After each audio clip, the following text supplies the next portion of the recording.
I've worked for CNEWA, my God, I think it's probably been like 20 years, more than that. And I remember the very first assignment that they ended up running a story on was the Ethiopian community in Ethiopia, up in the church highlands of Lalibela. And that's how I ended up connecting.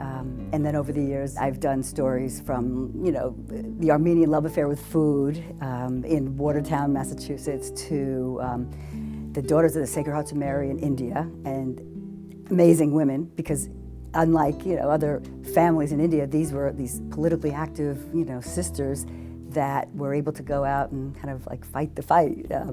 I've done many stories for CNEWA in the Middle East. Last year we did a story, I work often with a writer who's based in Jerusalem, and we did a story on the Armenian community in the Old City, which was amazing. I mean, I've been to the Old City so many times, and I've walked by this one door, and which is a door that leads to the kind of the inner areas of the Armenian community, and it's not like the other areas in the Old City that you go and there's tourists and you can kind of talk with people. And just through pure persistence of going back day after day, we ended up connecting and gaining the trust of people in this world. And then in June I was again back in Israel and had the great fortune to do another story for CNEWA on this incredible parish priest, Father Andre Bahaus. He had the ability to bring everybody into his flock. I mean, since he became the parish priest, he's doubled, the congregants.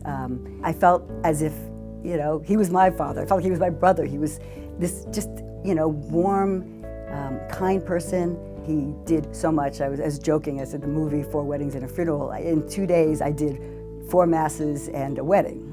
The wedding was phenomenal. I have never been to a wedding like this. I had no idea it was going to be so large. And people just kept coming in and streaming in and streaming in. In the middle of this, I'm trying to photograph. I don't want to be, it's hard as a photographer. I want to be there, but I want to not be there. I wish I could just have an invisible camera. I'm kind of like off to the side, and I realized there are other photographers there because they had hired wedding photographers. And so I'm trying to beat you off to the side, and there was a young boy who was part of the wedding party, but he literally took his mother's phone, which is also a camera, and the entire wedding, he was photographing the wedding, and I ended up taking these great photographs of him photographing the wedding. And people were, they were laughing, they were oblivious. It was like, this is fine. I mean, everything was going on at the same time, and it was amazing. It worked.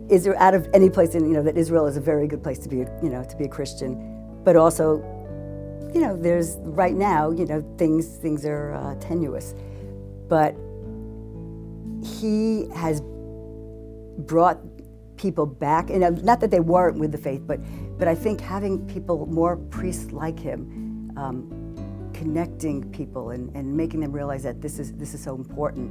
And it's one thing to be at home and to have faith and believe, but to be part of a community, especially in the town where he lived.